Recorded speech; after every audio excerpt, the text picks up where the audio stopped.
If you were to sit me down a week ago and say, okay, Lego, here's the situation.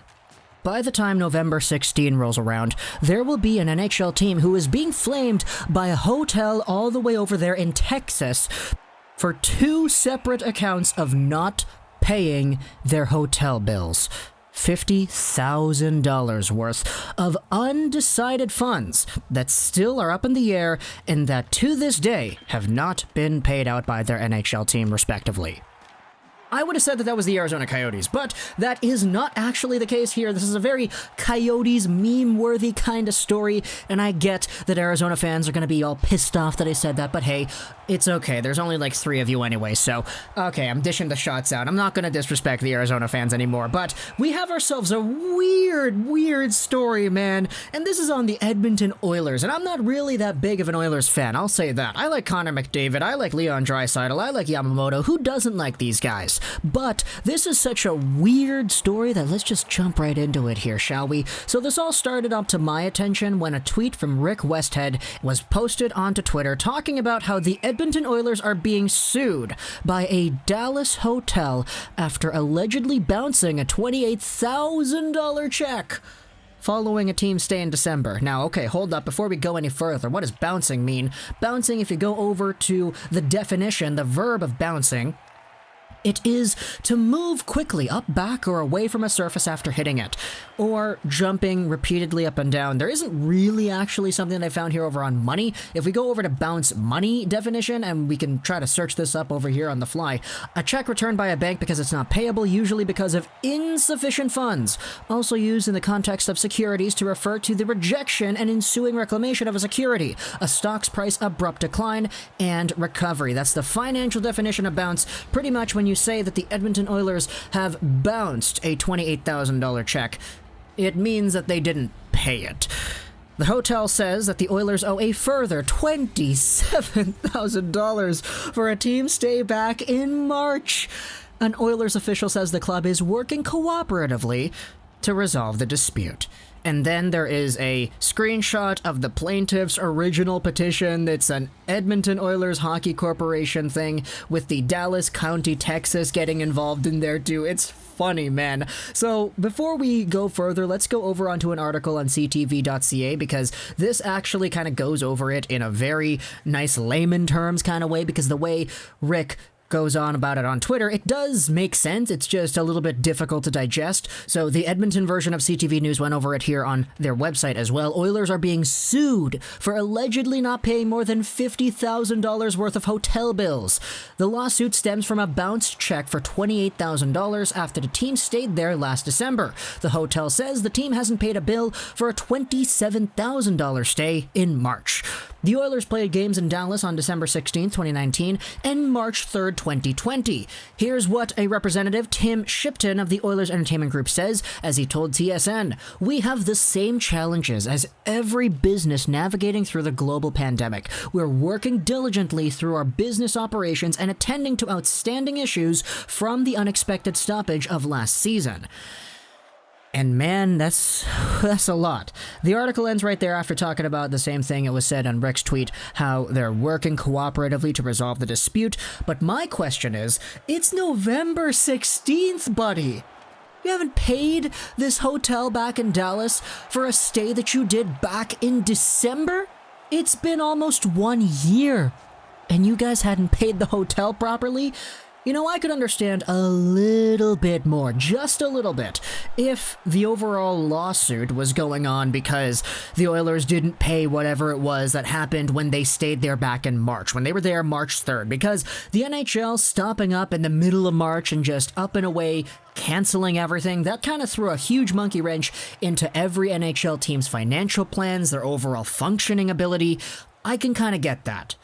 But back in 2019, when everything was still fine in the world, or at least in North America at least, I'm not going to say the world because Wuhan, China definitely did have their own problems back then in the December period, but there weren't any problems back then. Who knows what would have happened back in December if you guys bounced off of a check, and who knows what this overall hotel had been trying to do to get that money back. Because if this thing is only going public now, I have no doubt in my mind that this random hotel over there in Dallas, Texas of all places, would have probably tried to get things done with the Edmonton Oilers privately behind closed doors before going out into the public with a formal lawsuit. That's crazy, dude.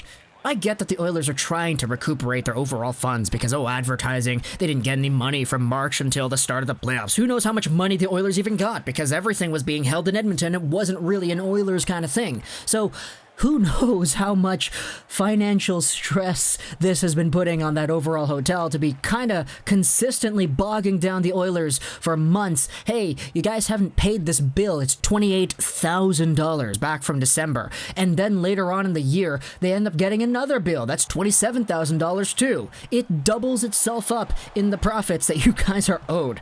And I guess this is kind of an eye-opener first off to the overall just amount of money NHL teams spend whenever they go onto these international road trips and all that. Because if a team like the Edmonton Oilers, let's just say every team, spends about $25,000-$30,000 each stay at a hotel every time they go over to a different team, because, players got to get catering, players got to get the services, all that stuff. They probably have some nice rooms, luxury rooms. They stay there for a few hours, if not a few days.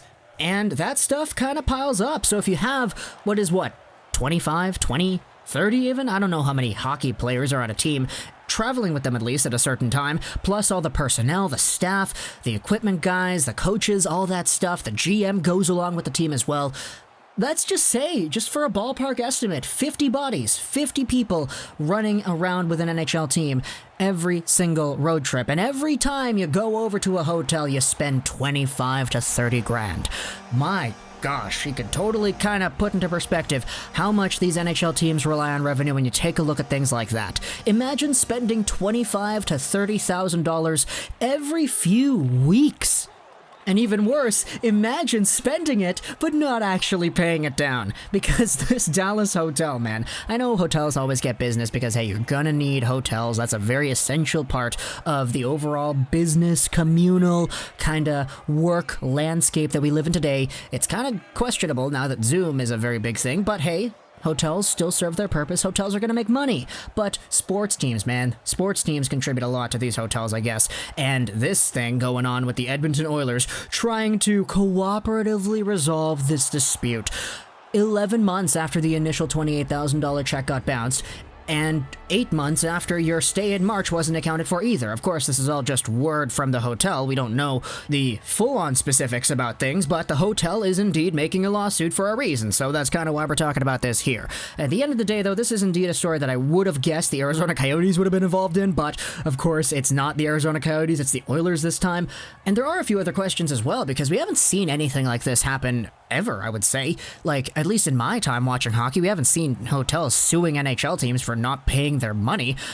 It's kind of weird that it's specifically this going on, because if the Edmonton Oilers are in a position where they don't habitually pay their hotels, it's kind of weird how the first time it happens twice with the same hotel. And secondly, it's kind of funny that this same hotel hasn't had any problems with any of the other NHL teams. I get that there are other hotels that exist in the world, especially in Dallas, Texas of all places, but if it's a nice place to the point that the Edmonton Oilers would want to stay there twice, I would have no doubts that another NHL team or two would probably want to stay there once in a while too. So obviously there's a whole bunch of stuff to uncover about this. We'll learn more about this as it goes on, but at the end of the day, the Oilers are being sued by a hotel in Dallas for not paying upwards of $50,000 of their own hotel bills spread onto 2 separate stays back in December and then back in March as well. So it's weird to talk about, but it indeed is the story. So I hope you enjoyed this video. Talk to me in the comments what you think. So that and bye.